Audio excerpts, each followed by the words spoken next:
I am Mary Sketch with the Virginia Soil Health Coalition, and I am for the soil to protect the landscapes, waterways, and resources that provide the food that we all eat and the lands that we recreate on for current and future generations.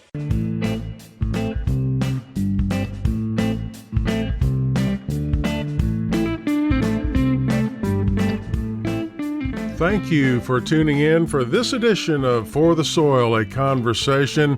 We want to welcome you, especially if you're a new listener to this podcast. We are now going into our second year of production of this podcast. Eric Benfelt and Mary Sketch Bryant and myself. By the way, I'm Jeff Ishii. I'm the host of the program. It's our pleasure to welcome you. And this podcast is not only about soil health, it's about people involved in agriculture, people involved with gardening, people who are interested in the health of our soils. By the way, I'd also like to direct you to our website, forthesoil.org. That is the digit 4, thesoil.org. And there you'll find a blog section, and we recently posted a blog concerning how to keep the soil covered with plants and organic materials. There's a lot of resources there from the Piedmont Master Gardeners, Virginia Cooperative Extension, Clemson Cooperative Extension, the Edible Schoolyard Project, just a lot of good resources. Once again, that's forthesoil.org, and just click on the blog there and you will see a lot of information on how to keep the soil covered with plants and organic materials. Now, I need to offer an apology. I was late entering this podcast. My alarm clock didn't go off. I was busy in the radio studio, and I joined a few minutes into the podcast. Let's go ahead and jump in with Eric Benfelt and Mary Sketch Bryant on this episode of For the Soil, a Conversation.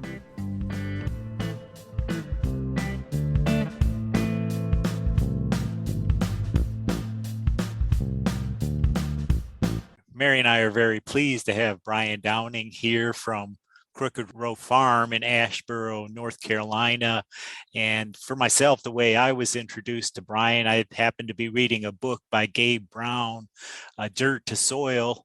And in that book, there's a chapter on Will It Work on Your Farm, where Gabe Brown shares a number of case studies, and Brian's story was shared in that book. And I was intrigued not only on how Brian became involved in agriculture, but then his journey with soil health and, looking at, different practices and tools, and just wanted to learn more about your journey, Brian. So if you'd like to share how you got involved with farming and maybe your interaction with Gabe Brown and your journey with soil health, Mary and I welcome that. Absolutely. It's a pleasure to join y'all this morning. And just a little bit about myself. I am I guess you want to call it a second generation.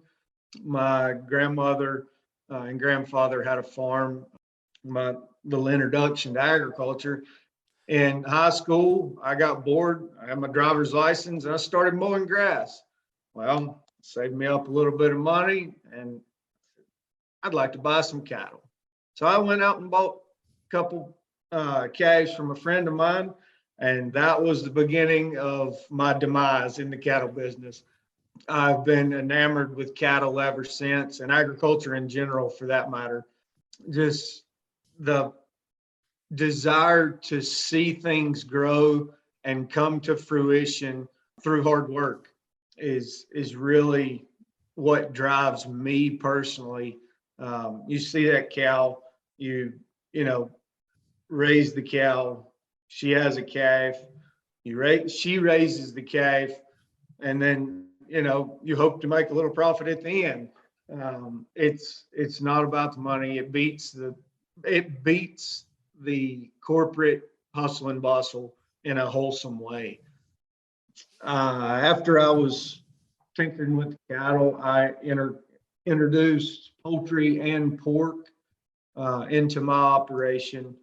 And then I introduced produce up until 4 or 5 years ago. Well, 2 or 3 years ago, I had all 4 entities on the farm: beef, pork, poultry, and produce. But like I was saying earlier, nature has an interesting way of limiting your abilities. I had 350 laying hens on pasture.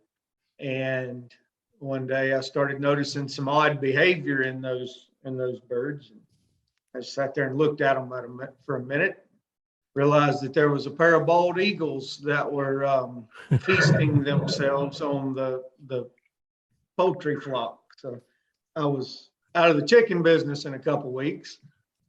So I just sort of, chalked it up. I ain't gonna be able to raise chickens here. Well, I've then just introduced a handful of other things. I mean, look at microsites, and I know I'm getting ahead of myself. Look at microsites on your farm, shady spots, mushroom cultures, drains off of side of a barn, gutters, farm by the square foot. If I had to say anything, farm by the square foot, if you have the availability to. The way our communities are growing right now, we're going to be farming by the square foot in just a few years anyway, out of necessity. But I know that's a little bit of a tangent there. I still raise beef, pork, a little bit of produce, more for myself now. I will sell a little bit of beef and pork, raise a few broilers for myself, sell the excess. Just trying to slow down and just enjoy, being a part of agriculture. And Morning, Brian, everybody. Good morning, Jeff. Hey. Morning. We were just Brian, it's a pleasure to meet you, and you telling that story. It reminds me, one of our previous guests talked about that connection with the soil, and you were talking about farming by the square foot. And I remember he talked about every once in a while he takes his shoes off and farms barefoot so he can actually feel that connection with the friability of the soil and all that entails. But interesting story, and we definitely encourage stories on this podcast. Good deal. Well, it's a pleasure to be here. I ain't quite got to the farming barefooted yet. I got snakes and rocks, and I'll keep the boots on, but just know that I'm connected. Where is your operation? Central North Carolina, Randolph County. Randolph County. Randolph. Yeah, Okay. 25 minutes south of Greensboro. And one thing, Brian, that we also want to, what are, people's resource concerns? And I know in what the reading that I've done, I think you had reached out to Gabe Brown about a soil compaction issue, and building off Jeff's talk about walking barefoot in soil, that when it's compacted, it presents challenges. Absolutely. That is correct. I had a compaction issue. About 65% of my farm is considered by Randolph County to be floodplain. So, I mean, you can imagine in the construction world, it's not worth a hill of beans, but in the agricultural world and cropland, it is magnificent farmland, flat, bordered on three sides by a creek. I mean, it is uptown corn raising land. And I would notice after big rains, it's nothing for us in late April, early May to get 2.5, 3 inches of rain in one session.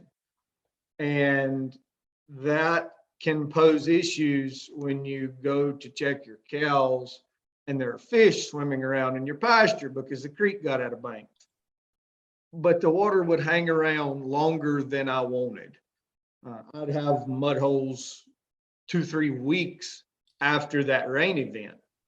So, I purchased this farm from my grandmother, and they had been continuous grazing cattle, haying the land, just not managing the piece of property in a regenerative manner. So I realized I had a problem when you got fish swimming in your cow pasture. So I reached out to Gabe, And I told him, I said, I can't get water to go in the ground, in layman's terms. And he said, okay, so what do you need? I said, I need to break up a hard pan, I guess. And we went through and we just kind of off the hood of the truck came up with a cover crop mix that was diverse, deeply rooted, and I planted it. And that fall I went and looked around where I had planted this particular mix, and I had macro aggregation in year one.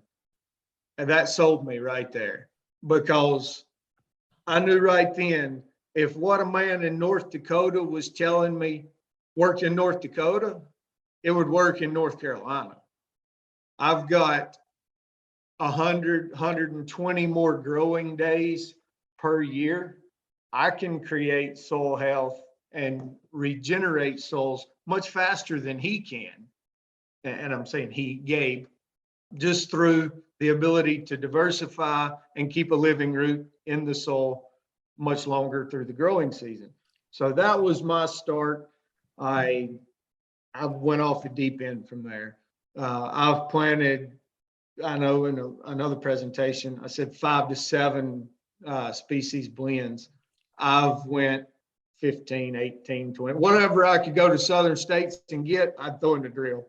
I mean, it didn't matter. I don't care if there's a squash beside a sorghum Sudan and a cowpea beside a green bean. I don't care. I just want the diversity. Now I'm grazing it with livestock. So it doesn't matter to me what plant's out there, because it's either going to be eaten and turned into nutrition for the livestock, or it's going to be trampled and turned into nutrition for the soil. So I think we get caught up in what to do instead of how to let a cow take care of herself. Like the famous baseball movie, I can't even think of it, Field of Dreams. Just build it, they'll come. Your cows will take care of themselves. Your worms will show up because they're out there. You've just got to provide the habitat for them to exhibit their individual distinctiveness. And Brian, I'm also a big fan of Dirt to Soil, and I guess that came out, what, four years ago, about 4 or 5 years?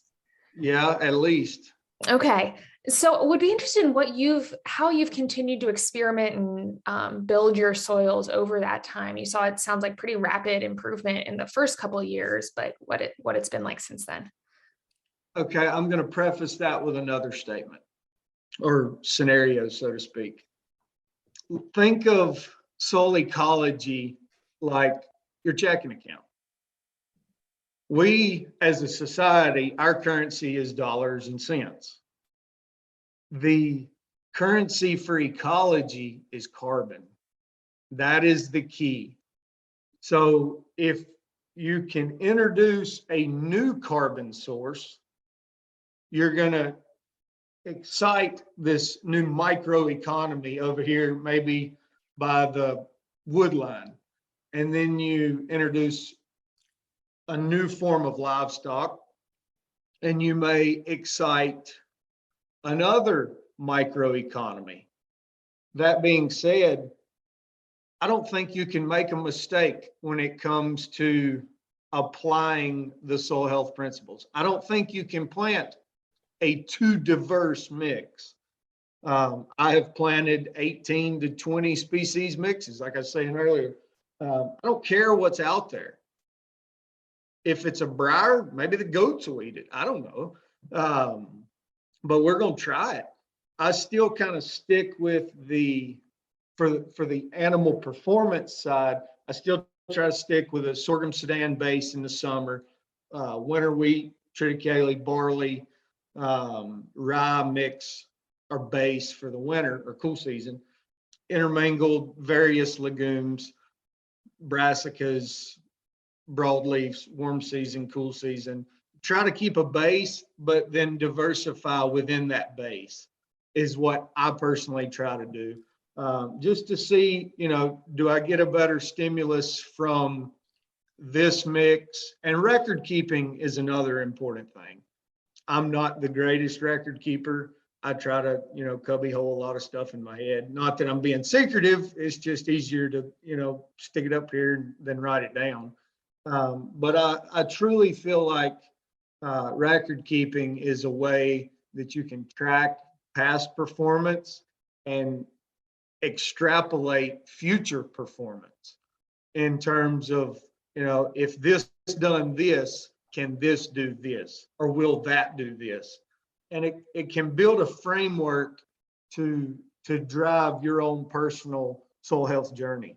It's interesting. You talked about currency and carbon being the exchange rate, if you will. Give me an example of how you add carbon to your soil. For 3 years ago, I bought a sawmill.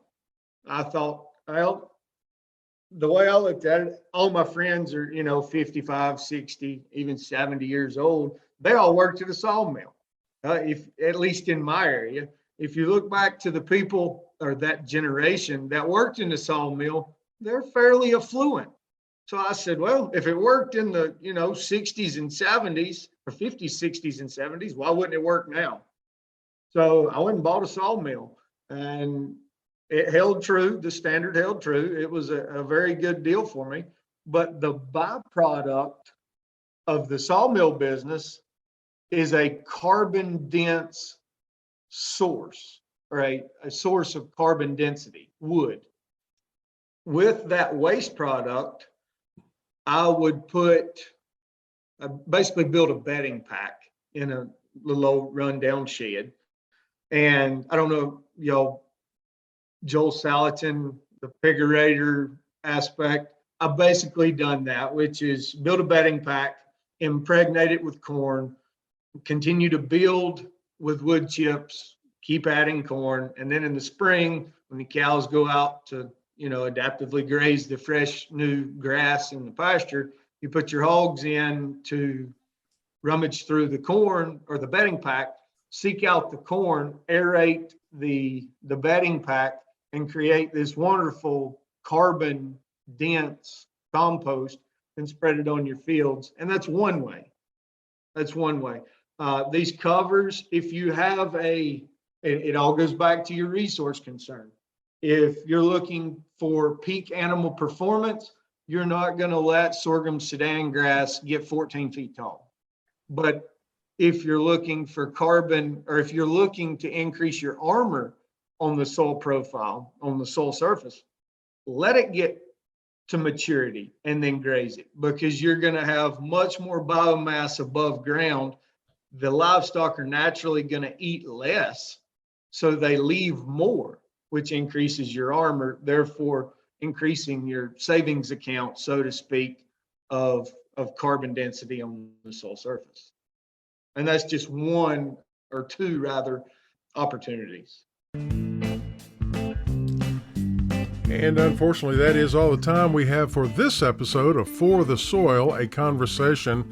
We want to once again thank our special guest, Brian Downing of Crooked Row Farm in Asheboro, North Carolina.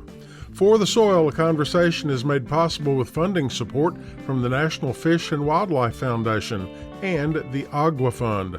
Other partners include the USDA's Natural Resources Conservation Service, Virginia Cooperative Extension, Virginia State University, Virginia Department of Conservation and Recreation, and partners of the Virginia Soil Health Coalition. Views expressed on this podcast are those of each individual guest. To download a copy of this or any other episode, visit the website forthesoil.org. If you have a specific question about soil health, contact your local extension office, your local USDA service center, or a Soil and Water Conservation District office. Music used during today's program was provided courtesy of Mr. Smith. All rights reserved. For the Soil, a Conversation is produced by On the Farm Radio in collaboration with Virginia Tech. I'm your host, Jeff Ishii.